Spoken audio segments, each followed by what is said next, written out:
Como que você vê essa questão? Parece que não quer legalizar tal coisa. Aí a primeira coisa que vem dependendo a sociedade que fala é a bancada evangélica, que não está aprovando essa lei. Como é que você, como pastor, tua visão? É interessante isso, porque a gente olha para o Brasil, hoje nós somos 36, mais ou menos, por cento de evangélicos. Isso.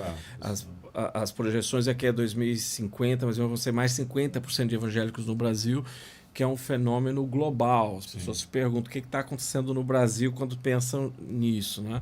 Então a gente precisa olhar isso de uma forma um pouquinho mais ampla, né? A gente fala sobre a separação de igreja e Estado laico. Isso é um debate importante, porque o que é o conceito do Estado laico? O conceito do Estado laico na sua raiz, porque hoje a gente tem uma visão um pouco diferente. Sim. Hoje a visão é nenhum evangélico pode estar em cargos públicos. É que não faz sentido no país que você tem 36% de evangélicos. E que boa parte de católicos também tem, num certo sentido. É claro que a gente a cultura brasileira é muito complexa. Eu brinco que nós somos, a pós-modernidade começou no Brasil desde sempre, porque a gente essa mistura das culturas que vem indígena, africana e dos diferentes de imigrantes. Então a gente é complexo, como eu falei, o sincretismo religioso, né, no Brasil e tudo mais. Agora,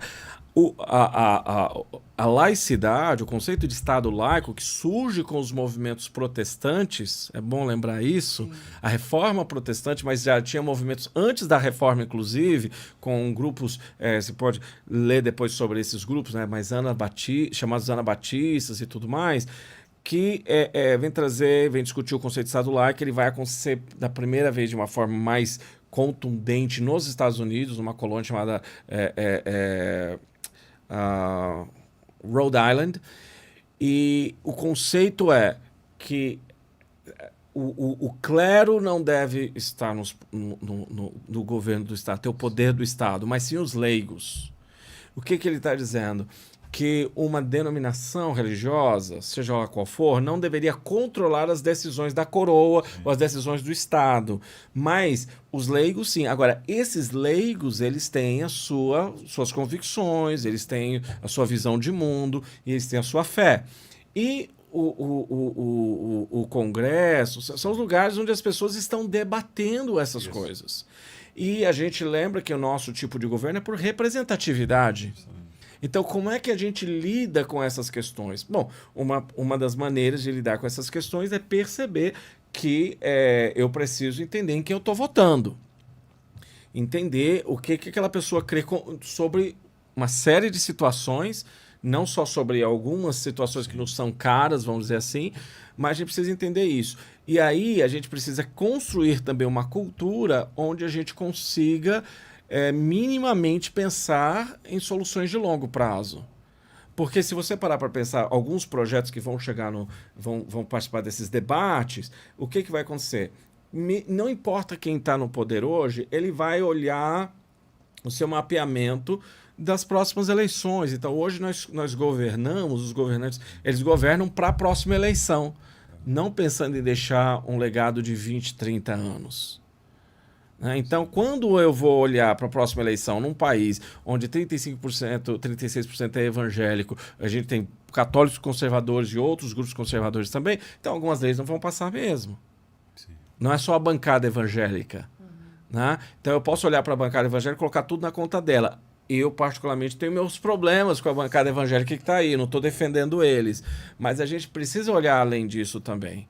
Né? A gente tem hoje um modelo político que é distante da população.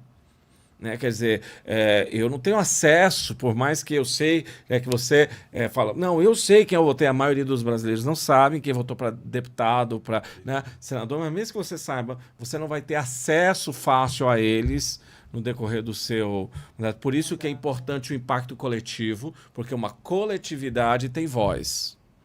Uma pessoa sozinha, não. Mas um pacto coletivo, sim, é parte da proposta do movimento. Por quê? Porque a gente precisa fazer advocacy. Agora, como evangélicos, olhando do outro lado, e nós estamos falando, nós precisamos pressionar por melhores leis, né? Nós precisamos pressionar por medidas públicas eficazes, nós precisamos entender que, de novo, sobre aqueles temas que são para o bem comum.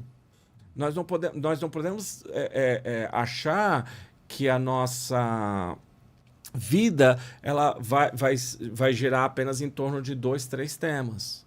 Existem mais do que isso.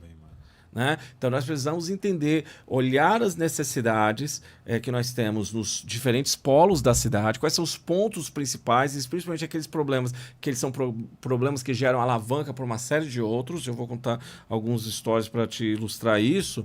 E a partir disso, nós vamos agir.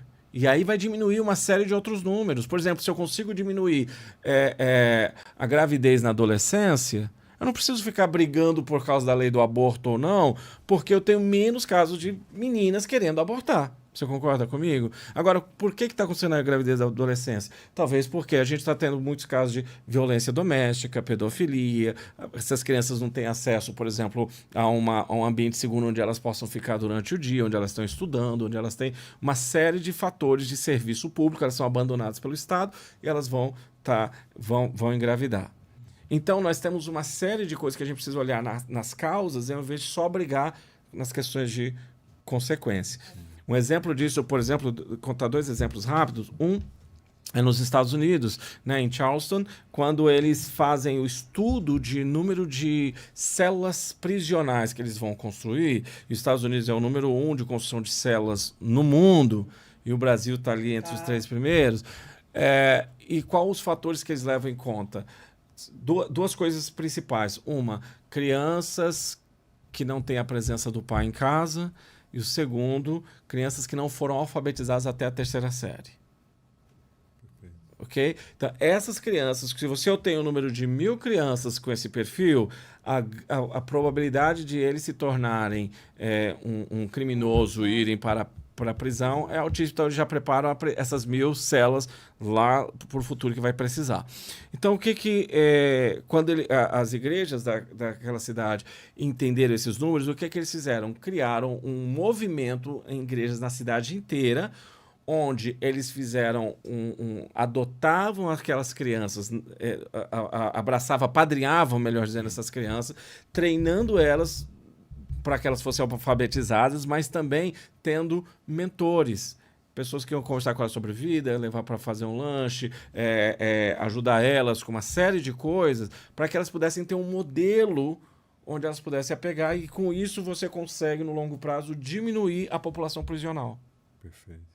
Um outro caso aconteceu no Panamá, em uma região que eles conseguiram mapear, que era a região com maior incidência de abuso infantil.